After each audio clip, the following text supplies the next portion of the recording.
नमस्कार। हम लोग स्टार्ट करेंगे वर्ल्ड जियोग्राफी।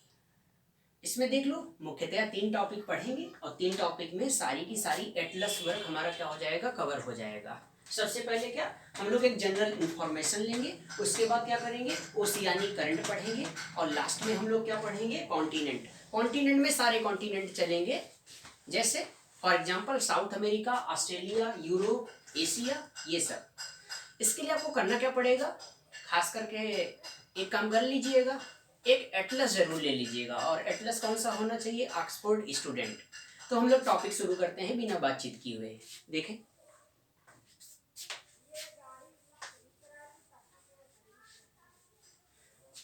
वर्ल्ड जियोग्राफी तो बाद को पढ़ेंगे, पहले सबसे पहले खास कर और सूचना, हमारा चैनल सब्सक्राइब कर लीजिएगा ताकि आपको नेक्स्ट वीडियो आपको ऑटोमेटिक मिलती रहे। बेल आइकन दबा दीजिएगा, सारी नोटिफिकेशन आपको मिलती रहेंगी। तो इसके लिए करना क्या पड़ेगा, देखिएगा यूट्यूब पे राहुल क्लासेस और ब्रैकेट में SSS डालिएगा तो तुरंत आपको हमारी वीडियो सारी की सारी मिल जाएंगी। चलिए शुरू करने जा रहे हैं वर्ल्ड जियोग्राफी। और वर्ल्ड जियोग्राफी में सबसे पहला टॉपिक हम कौन सा लेंगे, general information of the world, विश्व का सामान्य परिचय। अब देखो, इसके लिए आप लोगों ने एक थ्योरी पढ़ी होगी, बिग बैंग थ्योरी। क्या बताती है बिग बैंग थ्योरी, देखो ये बताती है कि अंतरिक्ष में एक बहुत बड़ा तारा था और उसका हो गया विस्फोट। और जब विस्फोट हो गया तो कई सारे भागों में विभाजित हो गया। और जब कई सारे भागों में विभाजित हो गया तो उसी का एक टुकड़ा निकल के आया पृथ्वी। जीवन की उत्पत्ति भी सुनते हैं कि पृथ्वी पे हुई, तो जीवन की उत्पत्ति तो तब शुरू ही होगी जब पृथ्वी धीरे धीरे ठंडी हुई होगी। और बिग बैंग थ्योरी ये बताती कि थी क्या, कि जब इसका विखंडन हो गया तो शुरुआती चरण में सारे टुकड़े एक आग का गोला थे और हमारी पृथ्वी भी क्या थी, उन्हीं टुकड़ों का एक भाग थी। और जब ये एक भाग थी, इसका मतलब ये आग का गोला थी और इसको लाखों करोड़ों वर्ष लग गए कि ठंडा होने में। और जब जीवन की उत्पत्ति शुरू हुई तो देखो क्या हुआ। इस थ्योरी को बढ़ाया किसने था, बिग बैंग थ्योरी को बढ़ाया था वेगनर ने। वेगनर ने क्या कहा कि जब पृथ्वी शुरुआती चरण में आग का गोला थी, धीरे धीरे ठंडा होना शुरू हुई और जब इस पर जीवन की उत्पत्ति शुरू हुई तो फिर क्या निकला, 2 भागों में पृथ्वी नजर आई। देखो कौन कौन से।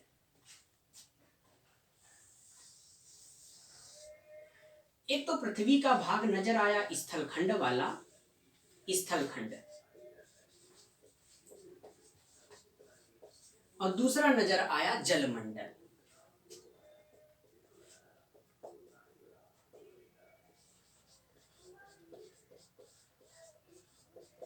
क्योंकि पानी का बहुत बड़ा भाग क्या कहलाता है, सागर कहलाता है, इसलिए इसका नाम दिया गया पैंथालासासी।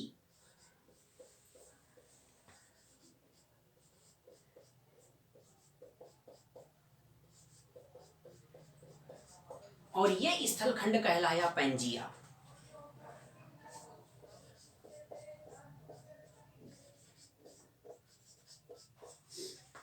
वर्तमान में आपको कई सारे महाद्वीप दिखते हैं और प्राचीन काल में क्या था, एक स्थलखंड था। इसका मतलब इसका हुआ होगा विभाजन।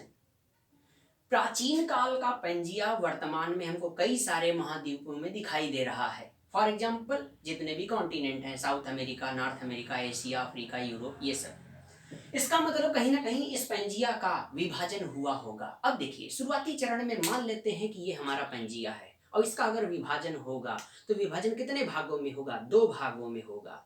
हाँ, भाग लगभग बराबर भी हो सकते हैं और छोटे या बड़े भी हो सकते हैं। तो देखो डायरेक्शन के हिसाब से, चूंकि दिशाएं कितनी होती हैं, 4 होती हैं, east, west, north and south. अब देखो कैसे विभाजन हुआ। तो जब स्थलखंड का यानी पैंजिया का जब विभाजन हो गया तो डायरेक्शन के हिसाब से ये क्या हो जाएगा, ईस्ट, ये क्या हो जाएगा वेस्ट, ये क्या हो जाएगा नॉर्थ, ये क्या हो जाएगा साउथ। अब देखो इसको अभी आप मार्कर कह सकते हैं, लेकिन जब इसका विभाजन हो जाएगा तो आप इसको मार्कर नहीं कह सकते हैं। सीधा सा तात्पर्य ये हुआ कि किसी पदार्थ की संरचना में अगर आप परिवर्तन कर रहे हो तो फिर क्या हो जाएगा, उसके नाम में भी परिवर्तन हो जाएगा। तो अब पैंजिया का चूंकि विभाजन हो चुका है तो अब इसके नाम में भी क्या हो जाएगा, परिवर्तन हो जाएगा। तो ये नॉर्थ वाला भाग कहलाया आपका अंगारा लैंड और ये साउथ वाला भाग कहलाया गोंडवाना लैंड।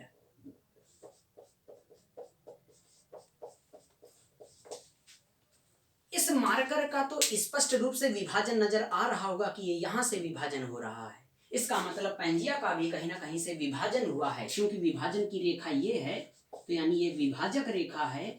और ये विभाजक रेखा वर्तमान में हम कहाँ से रखेंगे, पृथ्वी पे ऐसा कौन सा स्थान होगा जहां से शुरुआती चरण में पैंजिया का विभाजन हुआ होगा। तो हम लोग डिग्रियों में जब बात करते हैं तो बात करते हैं 30 डिग्री नॉर्थ में, और जब स्थल खंड में बात करते हैं तो बात करते हैं हिमालय में।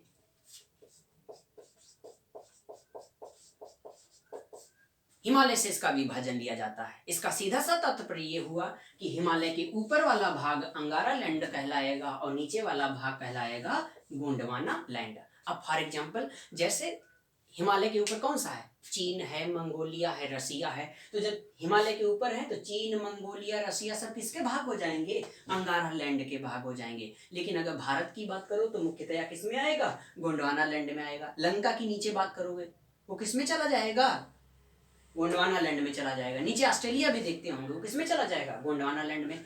इसकी कौन सा भाग अंगारा में है, कौन सा गोंडवाना में है, इसकी बढ़िया चर्चा करेंगे जब हम आपको एटलस वर्क कराएंगे, जो कि आने वाली क्लासों में एटलस वर्क बिल्कुल ऑफलाइन क्लास के तरीके से शुरू होगा। बिल्कुल चिंता मत कीजिएगा किसी भी बात की। तो इतना क्लियर हुआ, फिर से एक बार देख लीजिए।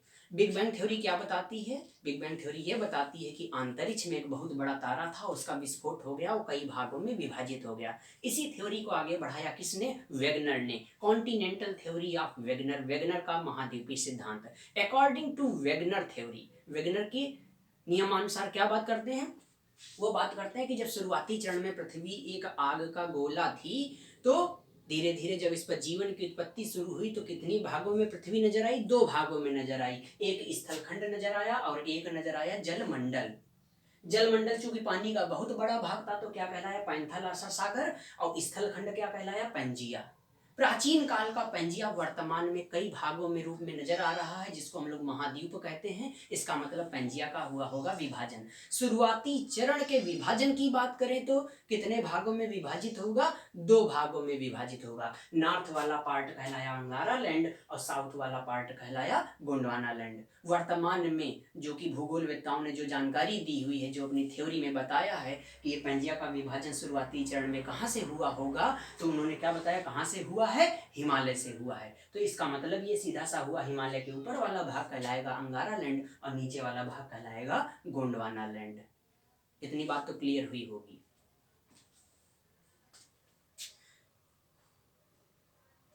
चलिए आगे देखें।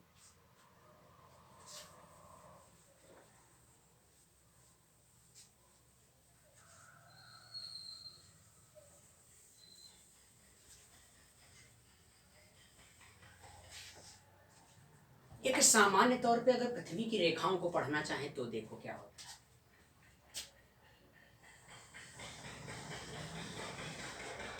ये पूरी पृथ्वी, किसी चीज की शुरुआत करोगे कहां से करोगे, जीरो से करोगे। हमने बीच में एक रेखा खींच ली 0 डिग्री, इसको हमने डायरेक्शन के हिसाब से मान लिया ईस्ट और ये मान लिया हमने वेस्ट। तो ऊपर वाला हो जाएगा नॉर्थ और नीचे वाला क्या हो जाएगा, साउथ। क्योंकि पृथ्वी का ऊपर आधा भाग है, डायरेक्शन क्या है, 0 के ऊपर। जैसे ही बढ़ोगे नॉर्थ में चलना शुरू कर दोगे तो ये हमारा क्या कहलाएगा, उत्तरी गोलार्ध। गोलार्ध का तात्पर्य सीधा सा ये है, गोले का आधा भाग, ऊपर वाला। ऊपर मीन्स उत्तरी, तो नीचे वाला क्या हो जाएगा, दक्षिणी गोलार्ध।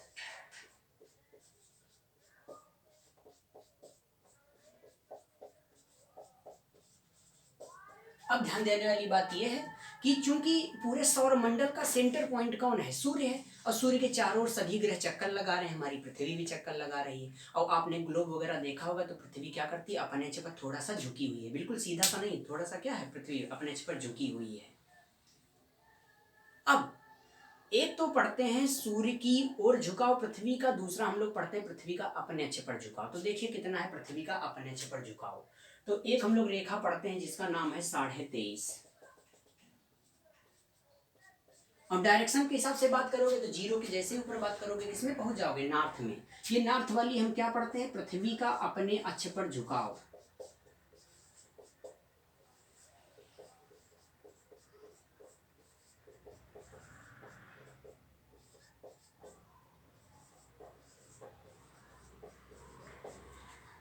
पृथ्वी का अपने अक्ष पर झुकाव। डिग्रियों की खास बात ये होती है जितनी डिग्री हमें नॉर्थ में पढ़नी पड़ती है ऑटोमेटिक कहाँ पढ़नी पड़ती है, साउथ में।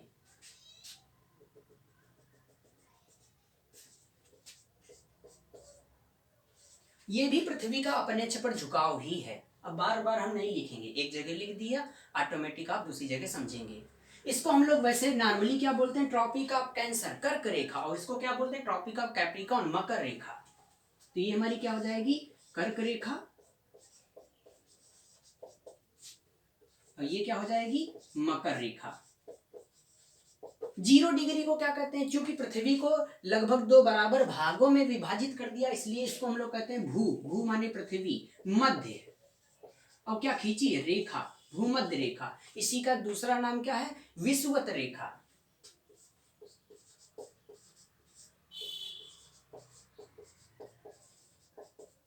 इंग्लिश में क्या कहते हैं, इक्वेटर। तो क्या हो जाएगी, इक्वेटर हो जाएगी, ट्रॉपिक ऑफ कैंसर और ट्रॉपिक ऑफ कैप्रिकॉर्न। खास बात देखो क्या है, कर्क रेखा से मकर रेखा के मध्य में सूर्य सीधे चमकता है। जब सूर्य सीधे चमकेगा तो गर्मी क्या हो जाएगी, ज्यादा हो जाएगी।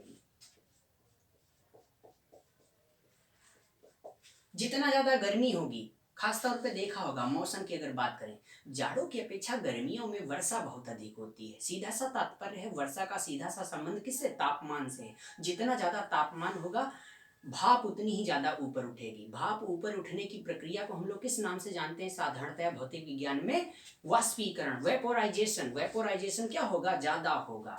इसका मतलब यहाँ भाप ज्यादा उठेगी, और भाप ज्यादा उठेगी इसका मतलब वाष्पीकरण ज्यादा होगा। वाष्पीकरण जितना ज्यादा होगा, बादल बनने की प्रक्रिया भी उतनी ही ज्यादा हो जाएगी।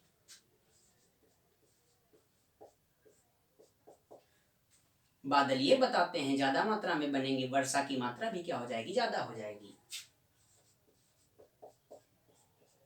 जितनी ज्यादा वर्षा, पेड़ पौधे, जीव जंतु, वनस्पतियों की उत्पत्ति भी क्या हो जाएगी, उतनी ही ज्यादा हो जाएगी। इसका मतलब पेड़ पौधे, जीव जंतु, वनस्पतियों की संख्या को ही हम लोग किस नाम से जानते हैं, बायोडायवर्सिटी, जैव विविधता। क्या हो जाएगी, ज्यादा हो जाएगी।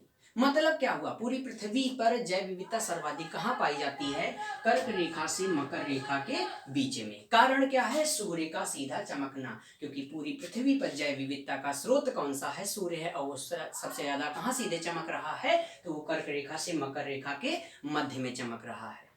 अब देखो, ये तो हो गई पृथ्वी पर अपने अक्ष पर झुकाव पृथ्वी का। अब होगा पृथ्वी का सूर्य की ओर झुकाव, तो वो कितना है, तो 23.5 को आप 90 डिग्री नॉर्थ से घटा दीजिएगा। ये क्या हो जाएगा, 90 डिग्री नॉर्थ पोल, उत्तरी ध्रुव। जैसे ही उत्तरी ध्रुव की बात करोगे, सीधी सी बात कहाँ करोगे, दक्षिणी ध्रुव की, तो ये क्या हो जाएगा, 90 डिग्री साउथ पोल, दक्षिणी ध्रुव। 90 से 23.5 घटा दीजिएगा, निकल आएगा पृथ्वी का सूर्य की ओर झुकाव। तो कितना निकलेगा, 66.5 नॉर्थ। और जैसे ही नॉर्थ की बात करोगे, कहां की बात करोगे, साउथ की बात करोगे। ये क्या कहलाएगा, पृथ्वी का सूर्य की ओर झुकाव।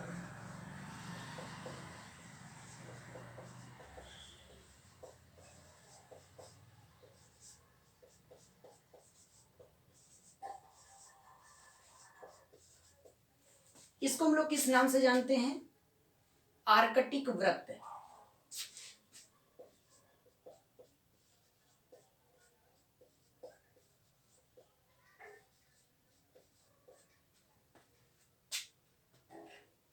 ये क्या कहलाएगा, अंटार्कटिक वृत्त।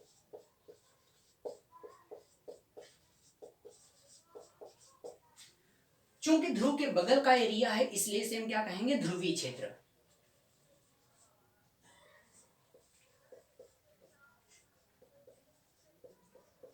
तो ये चूंकि उत्तर दिशा में है, तो ये हो जाएगा उत्तरी ध्रुवीय क्षेत्र, और ये क्या हो जाएगा, दक्षिणी ध्रुवीय क्षेत्र, नदर्न पोलर रीजन, और ये क्या हो जाएगा, सदर्न पोलर रीजन।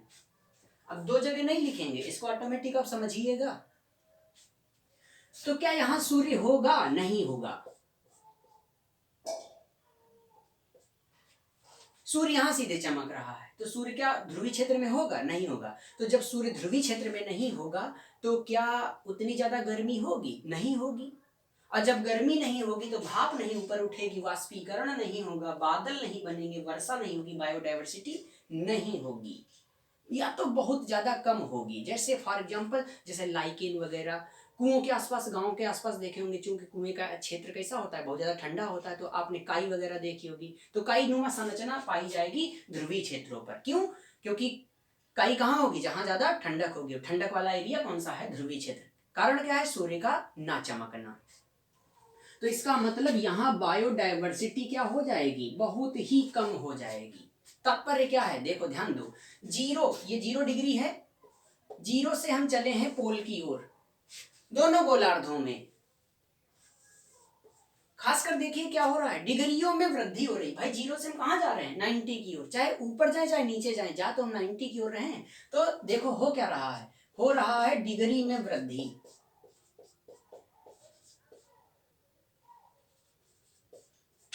डिग्री में वृद्धि तो हो रही, लेकिन तापमान में क्या हो रही? कमी।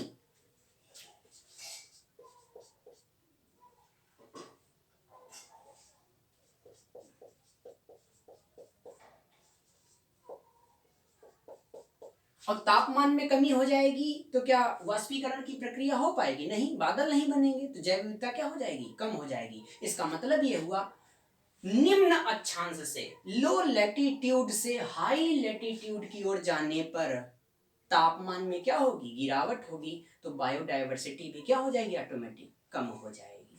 दोनों गोलार्धों में सेम चीजें यहां भी चलेंगी। अब ध्यान दो, सूर्य कहां से कहां तक चमक रहा है? तो कर्क रेखा से मकर रेखा के बीच में। क्षेत्र कैसा हो जाएगा? गर्म क्षेत्र हो जाएगा। इंग्लिश में कहते हैं ट्रॉपिकल जोन, हिंदी में कहते हैं इस क्षेत्र को उष्ण कटिबंधीय क्षेत्र।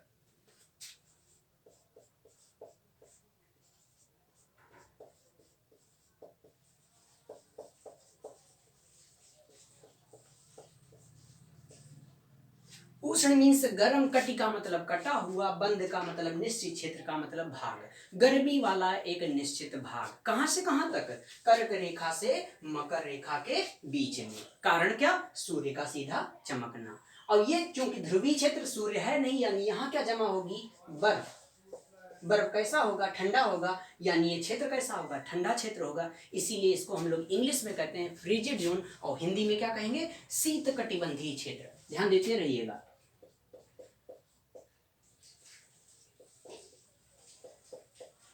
यानी ठंडा वाला एक निश्चित भाग। कहां से कहां तक? 66.5 से लेकर 90 डिग्री नॉर्थ भी और साउथ भी। अब ध्यान दीजिएगा, बर्फ को हम लोग मान लेते हैं माइनस, और गर्मी को हम लोग, सूर्य को क्या मान लेते हैं? प्लस। क्रिया हमेशा क्या होगी? प्लस और माइनस की क्रिया ऐसे ऑटोमेटिक नहीं होगी, इसको बढ़ना पड़ेगा। प्लस वाले को बढ़ना पड़ेगा माइनस की ओर, और माइनस वाले को बढ़ना पड़ेगा प्लस की ओर। अब ध्यान दीजिएगा, तो ये बढ़ा,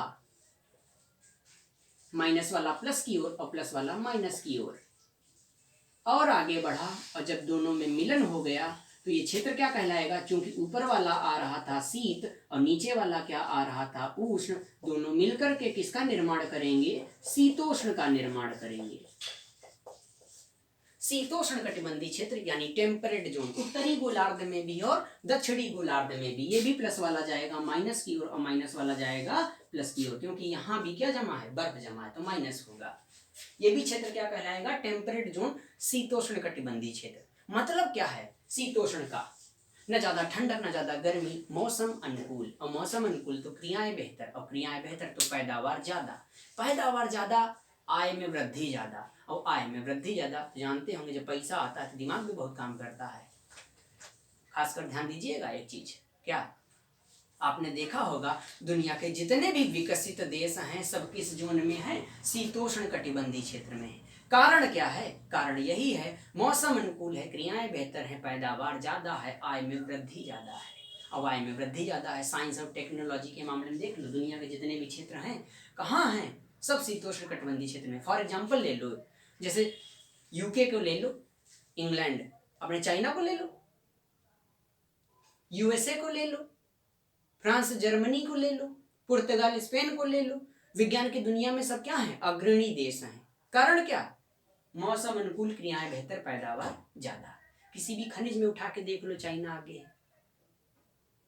एग्रीकल्चर को लेकर के देख लो चाइना आगे, पॉपुलेशन को लेकर के देख लो चाइना आगे। क्यों? कारण समझ गए होंगे। क्लियर है? बिल्कुल इतना शायद क्लियर होगा। अब ऐसा करिएगा, इसी के आगे क्लास को आगे बढ़ाएंगे। कमेंट बॉक्स में कमेंट कीजिएगा कैसी लगी क्लास, और हम तुरंत आगे कंटिन्यू करेंगे। क्लियर? धन्यवाद। और ऐसा करिएगा, चैनल को सब्सक्राइब कर दीजिएगा और जितना ज़्यादा हो सके फैला दीजिएगा, चैनल को शेयर कर दीजिएगा। हम और बेहतरीन क्लास ऐसे ही लेकर के आएंगे। धन्यवाद आज के लिए।